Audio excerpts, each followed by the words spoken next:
안녕하세요. 저는 올해 30이 된 남자입니다. 이런 고민을 어디에다가 털어놓을지 몰라서 벙어리처럼 끙끙 앓고 지낸 지 만년째입니다. 조심스럽게 사연을 써서 보내니 현실적인 조언을 부탁드립니다. 저는 어릴 적에 어머니를 잃었습니다. 사고로 떠나보낸 후 아버지께서 저를 혼자 키우셨습니다. 아버지는 직업 특성상 집안 전국 각지를 돌아다니며 현장 일을 하시며 저를 키우기 위해서 애써주셨죠. 저는 혼자 살 수 없으니 고모네 삼촌네 등을 전전하며 학창 시절을 보냈습니다. 그렇다 보니 어느 한 곳에 오래 머물러 있지 못해서 친구들을 사귀는 것이 무척이나 힘들더라고요.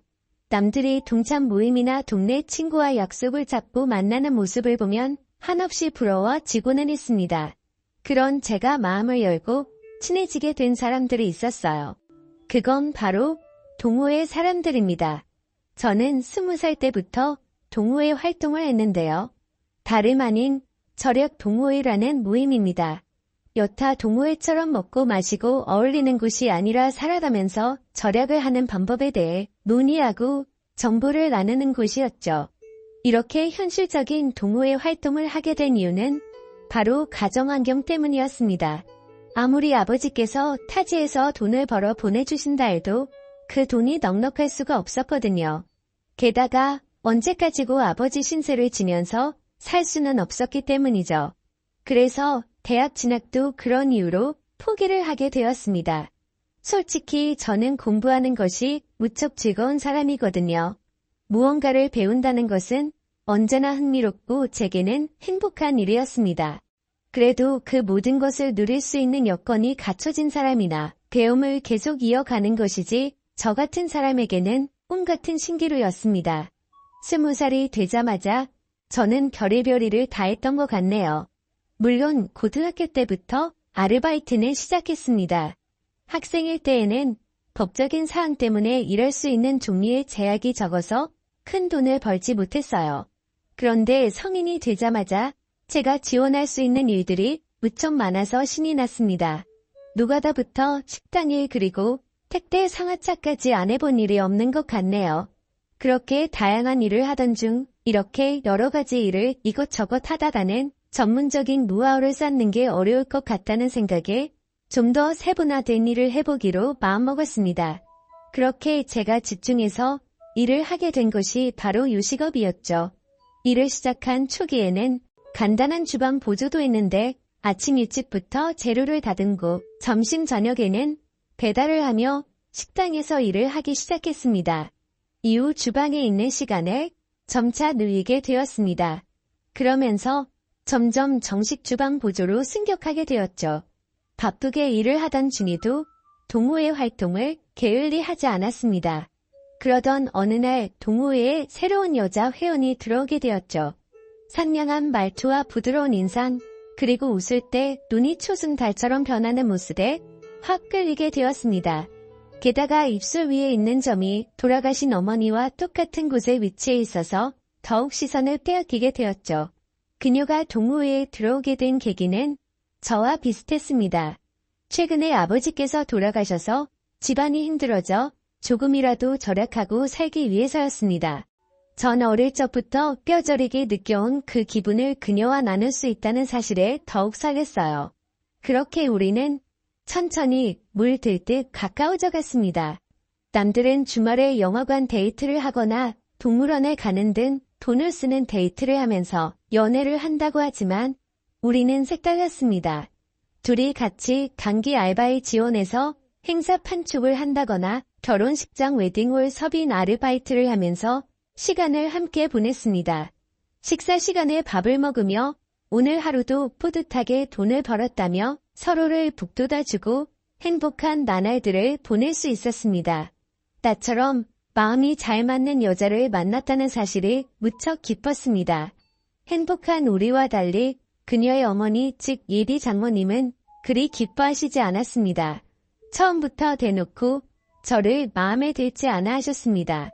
엄마 없이 자란 사람은 정이 없다는 둥, 아버지의 직업이 마음에 안 든다는 둥 여러 점을 꼬집으며 저를 싫어하셨습니다.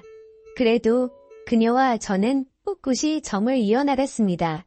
결국 자식 이기는 부모 없다는 말처럼 결국 예비 장모님은 두 손 두 발 드시게 되었죠. 마지못해 저를 받아주긴 했다만 사사건건 시비를 거시는 게 느껴졌습니다.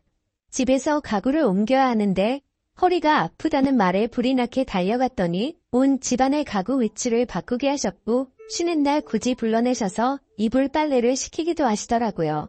아끼고 사느라 차를 전만하지 않았는데 누구네 사위는 차도 있고 어딜 태워다 주기도 하는데 우리 사위는 그깟 차도 없다고 매일같이 노래를 부르셨습니다. 천다가 마지못해 중고차로 경차를 전만했더니 그것마저도 싸구려 조그만한 차를 샀다고 흉을 보시더라고요. 이런 경차로 우리 딸 데리고 다니다가 사고 나면 바로 큰일 나겠다며 투덜거리셨습니다. 그런 예비 장모님의 모습에 집사람은 그만 좀 하라고 말렸지만 그것도 그때뿐이었죠. 어김없이 매번 저를 만날 때마다 꼬투리 잡을 곳은 없나 살피셨습니다. 솔직히 그렇게 구박을 들을 때마다 이 결혼을 꼭 해야 하나 갈등이 되었습니다. 그래도 한없이 사랑스러운 여자친구를 놓치고 싶지 않았습니다. 게다가 우리는 이미 동거를 하고 있었기에 사실혼이나 마찬가지였어요. 저는 제가 일하는 식당 앞에 투룸을 얻고 있었습니다. 여자친구는 다른 지역에서 자취를 하고 있었는데 일하는 회사가 저희 집에서 그리 멀지 않았거든요. 그래서 우리는 이렇게 양쪽 집값을 낼 바에는 하나로 합치자고 생각이 들었고 합치는 게 낫지 않을까 많은 대화를 나누었습니다. 그때 당시에는 우리나라 정서에 맞지 않게 동거로 시작하는 게 좀 잘못된 게 아닐까 하는 생각도 들었지만 저희가 만나게 된 계기가 절약하는 동호회인 만큼 돈에 대해서는 민감했기에 합치기로 결심했어요. 막상 같이 살게 되면 다툰다고 하지만 우리는 그 모든 게 행복했습니다. 생각보다 싸울 일도 거의 없었어요. 서로 배려하며 맞추고 지냈고 생활 습관도 잘 맞았습니다. 요리와 청소 등 집안일 배분도 알맞게 되어서 아무런 문제 없이 행복한 시간을 이어갈 수 있었죠. 문제는 우리 둘 사이가 아니었습니다. 바로 예비 장모님이었어요.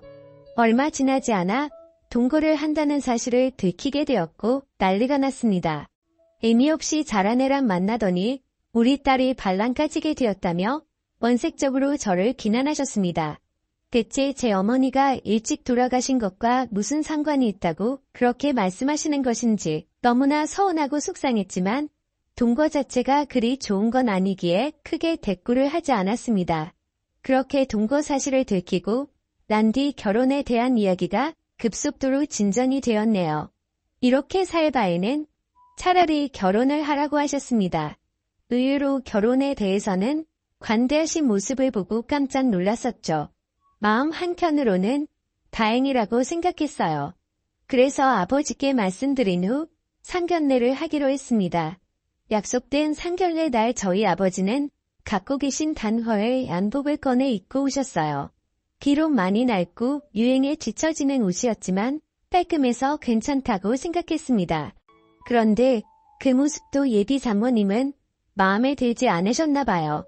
서로 사돈댁이 처음 인사하는 자리에 포줄근한 옷을 입고 왔다고 제 바로 앞에서 흉을 보셨습니다. 그래도 우여곡절 끝에 상견례를 마치고 결혼식 날짜를 정하게 되었죠. 저희는 지금 월세 반계약이 끝나는 12월에 결혼식을 올리고 싶었습니다.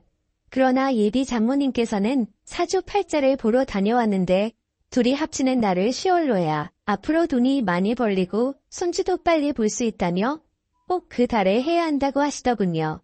저는 그런 것을 믿지 않았지만 여자친구는 자기 엄마 성격에 절대 굽히지 않을 거고 10월로 밀어붙일 게 뻔하니 그냥 그렇게 하자고 하더라고요. 한숨이 절로 나왔지만 어쩔 수 없었습니다. 그래서 집주인에게 10월에 반을 뺀다고 말했죠. 그러자 계약보다 2달이나 먼저 빼는 건 안 된다고 예정대로 12월까지 월세를 내야 된다고 하더라고요. 한두 푼도 아니고 2달치 월세가 그냥 꼼으로 나갈 생각을 하자 속이 쓰렸습니다. 제 마음 같아선 그 집에서 2달을 더 살고 나가고 싶었지만 장모님은 그것도 허락하지 않았어요. 결혼하게 된다면 장모님 댁 근처에서 거주해야 한다고 본인이 받은 아파트로 전세를 계약하라고 말씀하셨습니다.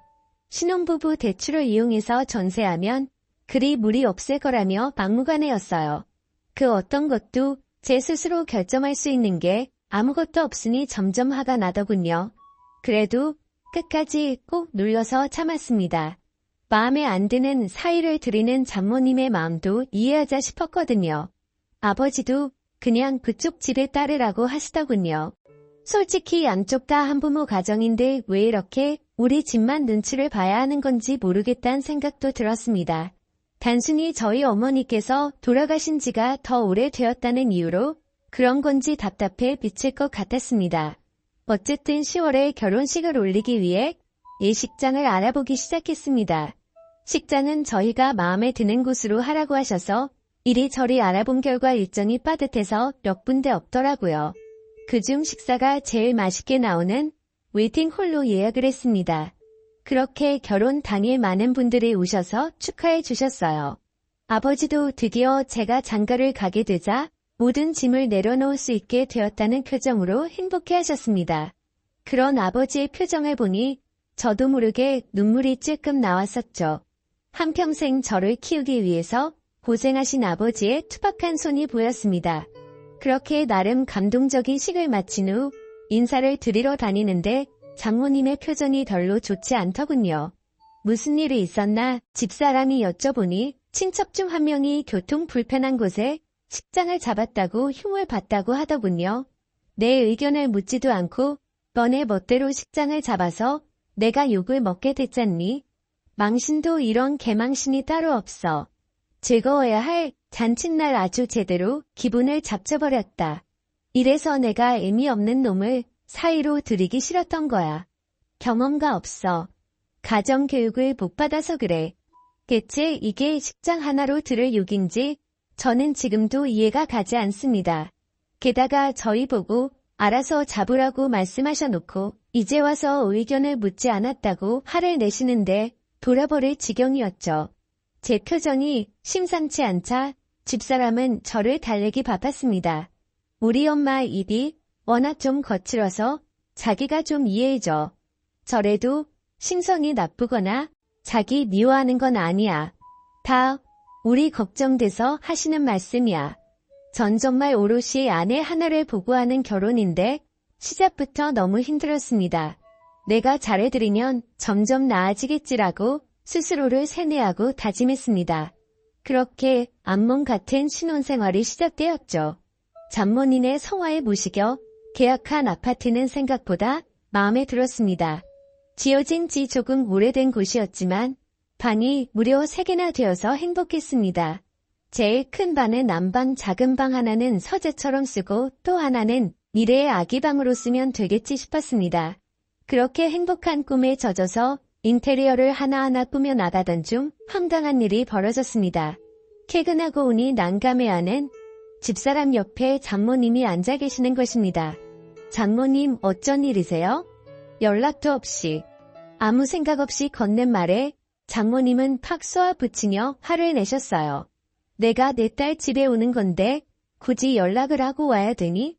제가 낸 돈으로 장만한 집인데 딸 집이라고 하시니 조금 무안했지만 우리 부부의 집이니 그 말도 아예 틀린 건 아니라 가만히 있었습니다. 그런데 제 눈에 띈 다른 점이 있었습니다. 아기방으로 꾸미려고 텅 비워놓은 3번째 방에 이불 보따리와 캐리어 3개가 들어가 있는 겁니다.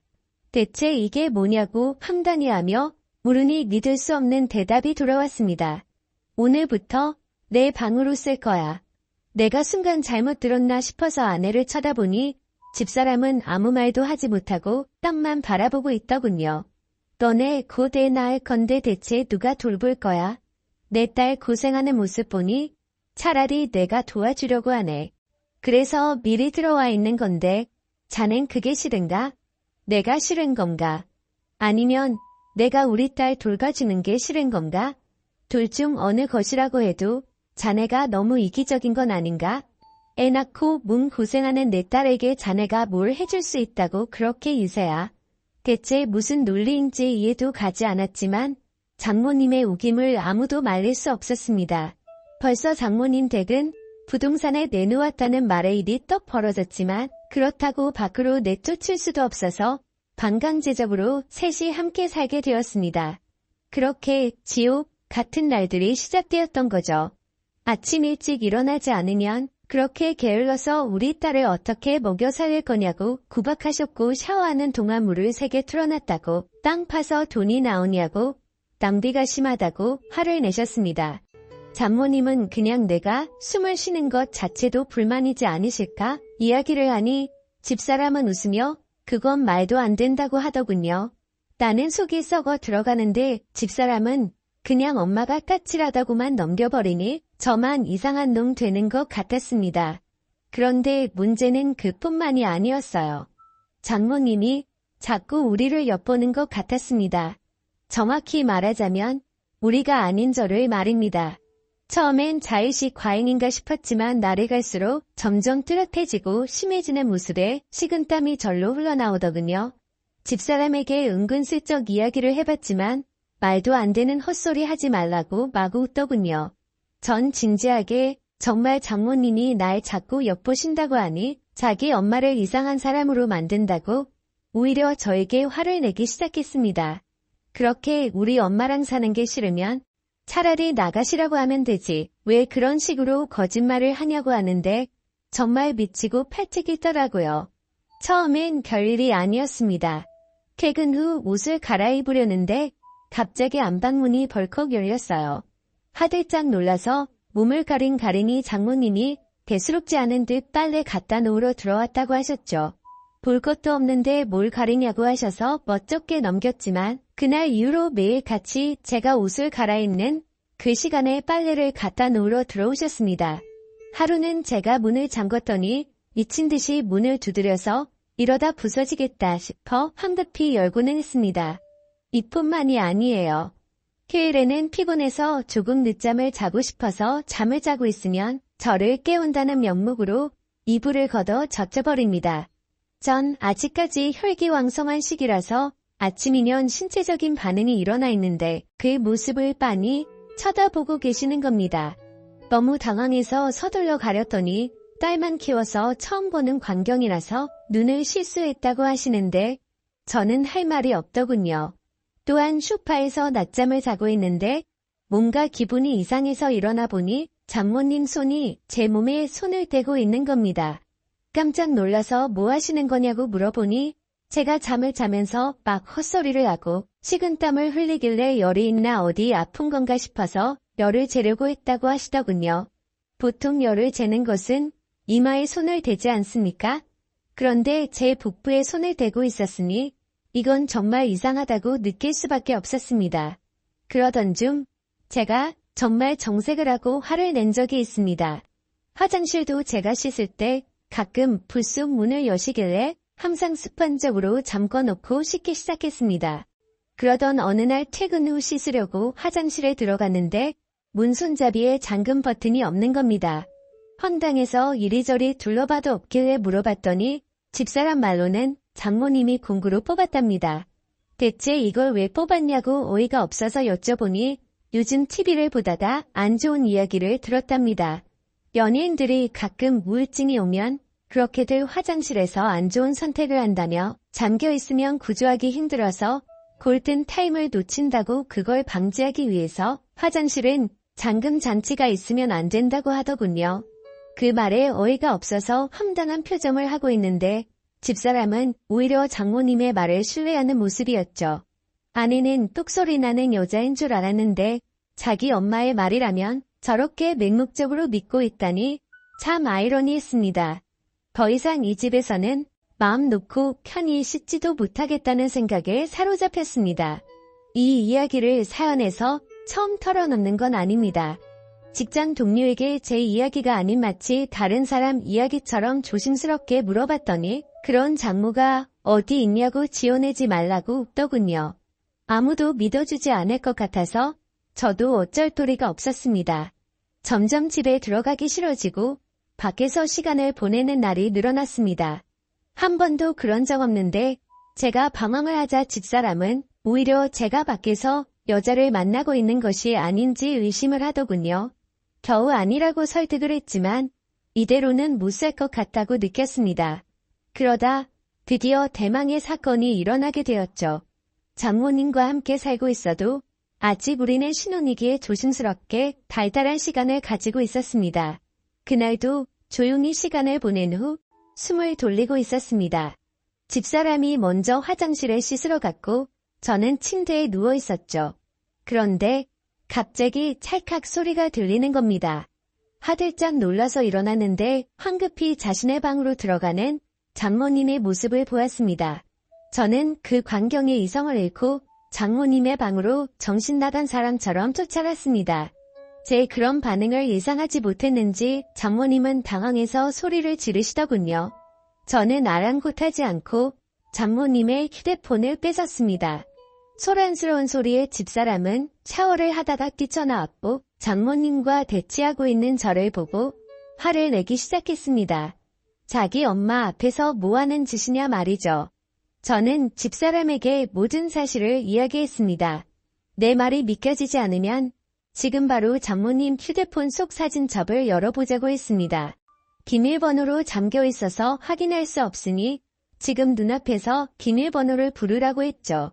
집사람도 처음엔 믿지 않았지만 제가 이토록 화를 내는 건 처음 보았기에 그렇게 하자고 장모님을 설득했습니다. 그런데 장모님은 입을 꼭 다물고 이야기를 하지 않으셨습니다. 자신은 억울할 뿐만 아니라 핸드폰을 보여줄 의무가 없다며 우기는 장모님의 모습에 집사람은 제발 알려달라고 애원했습니다. 안 그러면 평생 엄마를 안 볼 거라고 화를 내는 집사람의 모습에 장모님은 할 수 없이 비밀번호를 말했습니다. 핸드폰을 열자마자 사진첩에 등장한 사진은 제 예상대로였습니다. 장모님의 휴대폰 사진첩 속 사진에는 방금 전까지 누워있는 제가 적나라하게 찍혀 있었죠. 대체 이런 걸 왜 찍었냐고 우열하며 묻는 집사람에게 장모님은 말도 안 되는 변명을 또 하기 시작했습니다. 아니 무당이 말하길 부부가 사랑을 나눈 직후 신랑을 사진으로 찍으면 아들을 갖는다고 하더라고. 난 무당이 시킨 대로 한 것뿐이야. 이번 일은 집사람도 장모님의 편을 들지 않았죠. 차마 모녀 관계를 끊을 수 없으니 그냥 이 집을 나가달라고 이야기했습니다. 그날 이후 우리 셋의 관계는 싸늘해졌습니다. 집사람은 장모님을 소닭 보듯 무시하고 지냈고 장모님은 자신과 딸 사이를 멀어지게 했다며 오히려 저를 원망했습니다. 또한 자신의 집은 이미 팔렸으니 지낼 곳을 마련해주지 않으면 안 나갈 거라고 우기는 장모님 때문에 저는 또다시 돈을 들여서 집을 구해드려야 할 판입니다. 앞으로 저는 이런 장모를 모시고 집사람과 평탄하게 살아갈 수 있을까요? 그렇다고 저 하나 때문에 하나뿐인 모녀 관계를 끊으라고 할 수도 없어서 대체 어떻게 해야 할지 모르겠습니다. 좋은 의견 댓글로 남겨주시면 감사하겠습니다. 긴 사연 들어주셔서 감사합니다.